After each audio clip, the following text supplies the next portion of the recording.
What's up guys, I hope you're all doing well. Anyway, I've got another countdown for you, long overdue it seems. This video has been requested so many times by Joe D, it's not even funny, and I am really sorry it has taken me a long time, Joe. But anyway, Joe wanted to see the top 10 useful weapons in specifically old school RuneScape. Now I do want to emphasize on that word useful. For example, and this is only an example, the Armadillo God Sword is the best weapon in the game according to its bonus statistics and special attack, right? But is it the most useful? Obviously not everybody has 65 mil GP to buy an AGS, so you would have to definitely take into consideration in terms of usefulness the amount of players that actually use that weapon every single day they play. There is no denying that the AGS is useful, but is it really the most useful weapon in the game? Taking those terms into consideration, that's how I've based this countdown, so let's get it started. Number 15. The Rune Scimitar, specifically for the free-to-play side of RuneScape. I definitely wanted to include everybody, including non-members, so just to be able to say that this video might perhaps have some sort of an educational side to it. Due to its fast attack speed and high strength bonus, the Rune Scimitar is generally viewed by most free players as the superior rune weapon. Like all rune weapons, it requires 40 attack to wield, and if you have level 90 smithing and 2 runite bars, you could make them yourself, gaining 150 smithing experience. The Rune Scimitar gives a plus 45 slash attack bonus and a plus 44 strength bonus when it's wielded. Though the Rune Battle Axe has a plus 64 strength bonus, they actually attack approximately 1.2 seconds slower than the Rune Scimitar, and they also only have a plus 48 slash attack bonus and a plus 43 crush attack bonus, making the Rune Scimitar, statistically speaking, the better choice if you're focused on primarily speed when it comes to killing your target. Number 14. The Staff of Fire. This can be bought via the GE, other players, or from Zaf's Superior Staff Shop located in the front of Varrock Palace. Providing infinite fire runes when wielded, this staff is most commonly used for high alchemy, which is considered by many players to be one of the most efficient and easiest methods to get a magic level of 99. All elemental staffs offer the same magic attack bonus, which is plus 10, however their bonuses only differ by the type of rune they substitute for and their melee stats, meaning for example that a Staff of Fire would give better melee stats than a Staff of Air would, but honestly using the elemental staves as a melee weapon might not be the best choice. Number 13. The Smoke Battle Staff. So it can be debated that this staff is mainly for the lazy players of RuneScape. I'm just kidding. The Smoke Battle Staff is a magical staff that requires a 30 attack level and magic level to wield. When equipped, the staff provides an infinite amount of air runes and fire runes, making it the best staff to use if you ever plan on AFK splashing for magic level gains. Because this staff is used by so many players for that specific purpose, it actually costs 6 mil GP in the Grand Exchange, and the staff is also dropped by the level 301 Thermonuclear Smoke Devil boss located within the Stronghold Slayer Cave at the Gnome Stronghold. Also, if you should desire this for whatever reason, you can also turn this staff into a Mystic Smoke Staff by taking it to Thormak, who lives in the Sorcerer's Tower south of Seer's Village, and paying him 40,000 coins after the completion of the Scorpion Catcher quest. Some of its notable combat bonuses it provides is a plus 10 magic attack bonus, like all other staffs, and a plus 35 strength bonus, along with a plus 28 crush attack bonus as well. Number 12. The Dwarf Multi-Cannon. I bet you didn't expect to see this item in the least, and honestly neither did I until somebody brought it up in my clan chat. This ranged weapon is quite unlike other ranged weapons in that it must be assembled on the ground for usage, but only after you've completed the Dwarf Cannon quest, which is quite easy. The cannon consists of 4 pieces: the base, stand, furnace, and barrels, and can hold 30 cannonballs max. Often considered to be a supplement to a primary weapon or fighting method, it seems to be the case that the accuracy of the cannon itself is dependent on the accuracy of the player's current use attack style stats and bonuses, be it magic, melee, or ranged. You can buy this weapon from the dwarf Nulodian, who resides on the south of Ice Mountain, for 750k coins, or alternatively, the individual parts may be purchased for 200,625 coins each instead. A player can own multiple cannons, however, only one can be placed at a time on the ground. If you log out while your cannon is set up, or it decays after 20 minutes of usage without being picked back up and reassembled, then don't worry, you have not lost your cannon. Simply go talk to Nulodian again to retrieve it free of charge. It is also definitely useful when it comes to training Slayer as well. Number 11. The Dragon Dagger, specifically with the Super Poison added. Being the strongest dagger in RuneScape, this thing is even more deadly when Super Poison is applied to it. It can only be wielded after the completion of the Lost City quest, along with an attack level of 60. The dagger is quite popular due to its cheap price and its potentially devastating special attack, which deals 2 hits at once with an extra 25% accuracy and a 10% max hit for each one of those 2 hits, using up to 25% of the special attack bar. The dagger can be purchased from Jukat in the Xanaris marketplace for 30,000 coins, or from Rizalo, the wandering merchant near Baxtorian Falls, for 60,000 coins. But in all honesty, the best place to buy this dagger would be off of another player or the Grand Exchange for a measly price of only 25k coins. Irby also sells them in her shop located in Sophonim in the desert. However, they never respawn in her shop, so the only way that it can be bought is if another player has only sold her one just recently.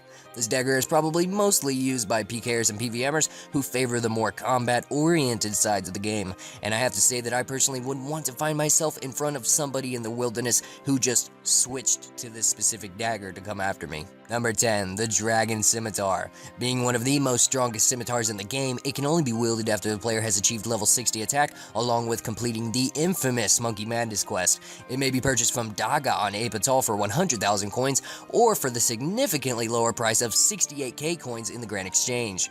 This weapon frequently is dropped by the level 225 wilderness boss Scorpia, and attacks at the same speed as all the other scimitars and the Abyssal Whip in the game. It's got a plus 66 strength bonus and a plus 67 slash attack bonus, and for players who don't have 70 attack just yet for an Abyssal Whip, the Dragon Scimitar is their next option, especially for PKers who favor only ever achieving an attack level of 60. The special attack on this weapon is actually quite unique. It's called Sever, and it's more accurate and prevents the target from using prayer protections such as protect from magic, missiles, and melee for 5 seconds. The only downside to this special attack is that it costs 55% of your special bar, leaving you with only 1 special attack left if you were to switch to something like the Dragon Dagger for the knockout. Due to the Abyssal Whip and Zamorak and Hasta being unable to solely train strength, and if players aren't wealthy enough to buy a Saradomin Sword, the Dragon Scimitar is most commonly used as the weapon to be able to do so. Number 9, the Rune Crossbow and Magic Short Bow. I couldn't choose just one of these weapons, so I decided to give them both the slot, specifically for number 9. Let's talk about the Rune Crossbow first. It's the second strongest crossbow in the game behind the Armadillo Crossbow, and it gives you a plus 90 range attack bonus, and it requires level 61 range to be able to wield, and can fire up to and including Runite bolts only. It is equipable with a shield and a great advantage for player killing or fighting monsters such as dragons that require an anti-dragon shield. These crossbows can be made with 69 fleshing, and overall for most players with budgets, it is the most commonly used weapon when players are trying to fight with range. The Magic Short Bow, however, only requires level 50 range in order to use, and is one of the few short bows in the game with a special attack. Because of this, it is often used for player killing and is usually the primary weapon of people training their range level after level 50 on their way up to achieving 61 for the Rune Bow. The special attack uses 55% of your special bar and fires 2 shots with reduced accuracy in rapid succession. If an opponent is more than 3 squares away from a player, a correctly timed special attack will result in 3 hit splats appearing in rapid succession also. These 2 range weapons are both amazing weapons to fight with and have been around in RuneScape for a very long time. Number 8, the Trident of the Seas.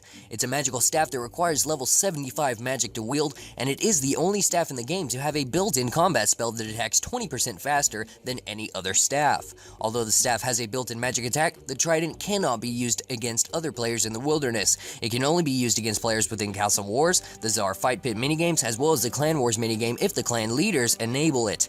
The Trident cannot be used to autocast any other combat spells than the ones it provides. The Tridents are obtained as a rare Slayer task drop from level 127 Cave Krakens, or the level 291 Kraken boss that requires level 87 plus Slayer to even be able to be killed.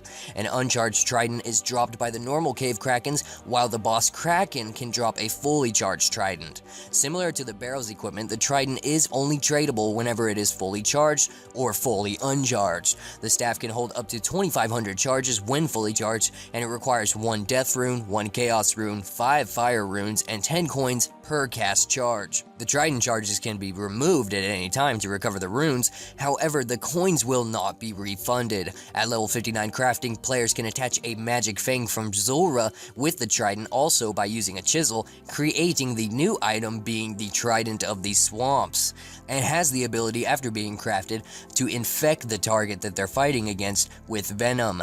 However, to take advantage of those benefits, instead of using coins to charge the Trident, you would actually have to use Zulrah skills. This great weapon is mainly used by players wishing to try their luck at Barrow's minigame for maximum efficiency. Number 7. Gothams War Spear. This melee weapon is a part of the Gotham the Infested set of Barrow's equipment, and is a two-handed weapon that requires an attack level of 70 to wield. It is the second strongest spear in the game, surpassed by the Zamorakian Spear, which has a plus 85 stab attack bonus, whereas Gothams War Spear only has a plus 75 stab attack bonus. If this spear is wielded and the other pieces of Gotham's equipment is worn simultaneously, the player receives the set effect of their successful attacks, replenishing 1 hit point for each point of damage the player deals. Many players believe this item to be one of the most useful weapons in the game because its healing ability is ideal for any combat minigames and training that you would like to use minimum food on. Like all Barrow's items, however, the spear can degrade and break. It can also break completely if you drop it on the ground or place it on a table. However, it can be fixed, just like all other Barrow's items, by taking it to Bob the Axe Dealer in Lumbridge. Number 6. The Zamorakian Spear / Hasta. Obtained as a rare drop from the God Wars dungeon Zamorak boss Kirill Sutzeroth, this weapon requires an attack level of 70 to wield. Like other spears, it is a two-handed weapon, but it does attack faster than most spears do, having the same attack speed as daggers, scimitars, and the Abyssal Whip. Also, unlike other spears, this weapon cannot be poisoned. The Zamorakian Spear is currently the strongest spear in the game, and it is popular among players with many uses. For example, it's very useful on water fiends found in the ancient caverns, since they are weak to crush attacks due to the spear having a plus 65 crush attack bonus.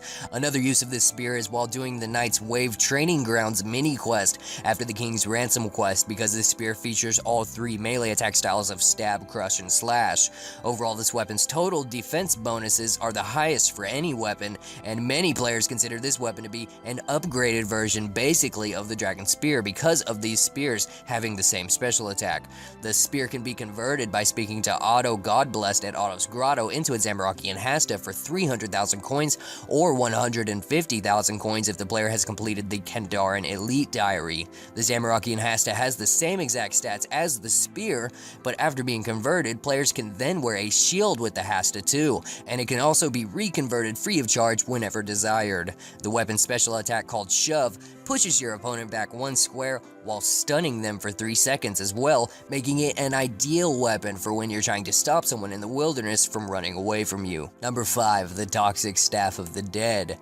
This devastating weapon is made by using a magic fang on a Staff of the Dead, requiring again 59 crafting to do so, just like the Trident of the Swamps. The staff is charged with Zulrah's scales, requiring 11,000 of them to fully charge it. It's tradable only when it's uncharged, and the fang can be removed from the staff only when the staff is uncharged also. The fang increases the magic attack bonus of the staff by 8, provided the toxic staff is charged with the scales, and players using combat spells when wielding the staff have a 25% chance of inflicting venom on their opponent as well. Should you die with this staff, any scales that were used to charge it will appear on the ground floor along with the uncharged staff, and the staff's melee attack isn't that bad either due to its strength bonus being a plus 72, with a slash attack bonus of plus 70. The melee attack speed of this staff is the same speed as a whip, and if you cast the spell Charge, which requires level 80 magic and the completion of the Mage Arena minigame, then you will be even more deadly with the Toxic Staff of the Dead, quite possibly hitting over 40s along with the venom it also may infect your opponent with.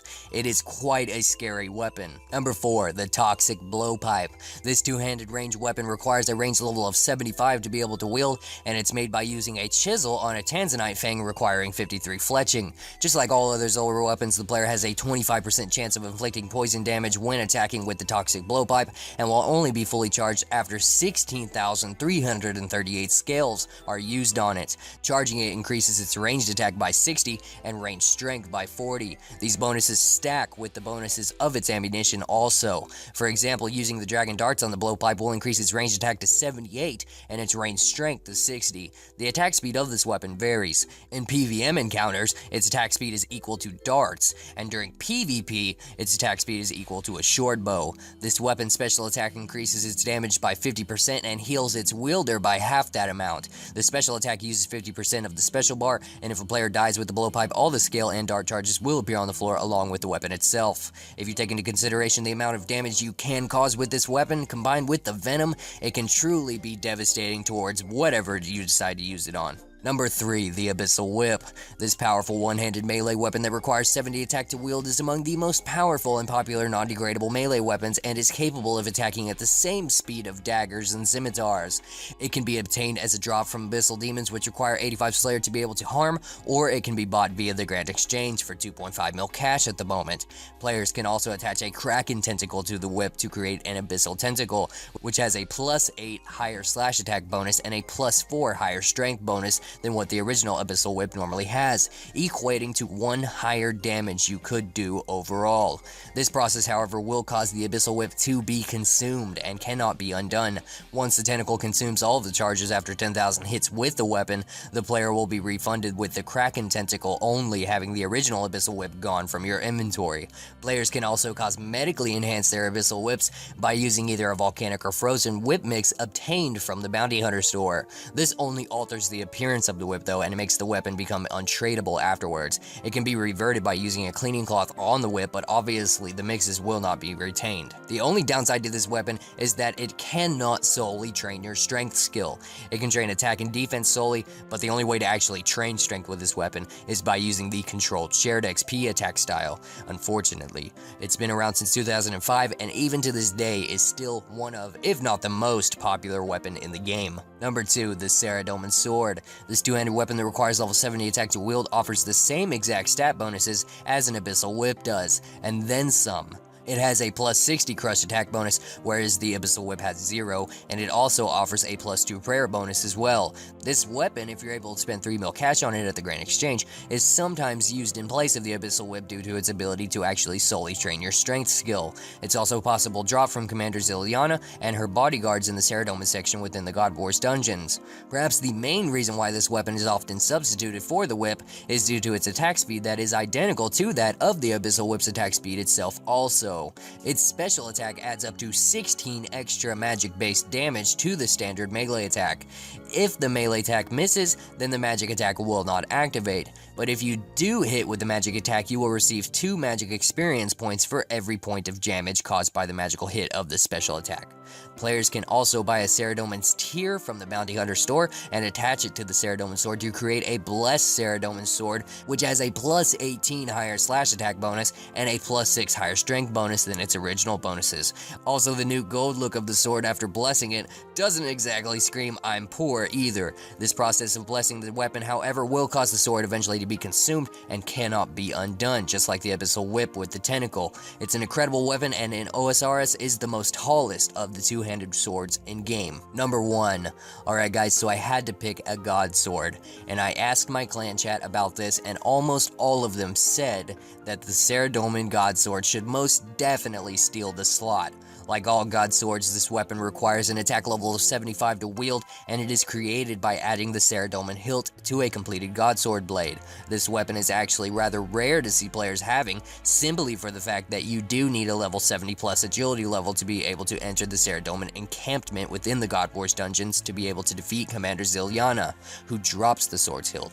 The special attack on this weapon is quite unique and is extremely useful, and it's called Healing Blade. When used, the player's max hit is increased by 10%, and half of the damage dealt by the sword is restored to the player's hit points, as well as 1/4 of the damage being restored to the player's prayer points also. The special attack only drains 50% of the special attack bar, allowing you to use this special back to back if you choose to, but in order for this special attack to even work, you must have a hit at least higher than a 0 to be able to get the rebuffs from the special. I wouldn't worry though, even if you do end up hitting a 1, because even if you do, your hit points will, at minimum, be restored by 10 and your prayer points by 5. Without a doubt, and in many players' opinions, I've come to see, this is one of the most useful weapons in the entire game. Number 0, server disconnections, because let's be honest, that shit kills everybody. Thanks for watching, guys. I sincerely hope you did enjoy this video, and if you did, why not leave a like to show me whether or not I'm doing my job right? It has been a long time coming, and I definitely hope most of you can agree that this was a pretty great list. If you know what I should count down next, by all means, post it in the comment section below, and let's make it happen. Also, real quick before the video ends, I'd like to give a massive thank you to Rainbow-EX for donating quite a hefty amount to the channel via the support button on the channel. I'm super glad you enjoyed the videos, man, and thank you for all such kind words. Also, that's all I've got for you guys today, and now since this video's out of the way, I get to play RuneScape and gain some more footage for the next progress video, and I'm so excited. I hope to see some of you guys in game more often now, and I will talk to you guys later. The Dagger is quite popular due to its cheap price and its potentially devastating special attack, which deals 2 hits at once with an extra 25% accuracy. The Dagger is quite popular due to its cheap price and its potentially devastating special attack, which deals 2 hits at once with an extra 25% accuracy. God damn it, why do I keep saying that? That's the blooper reel.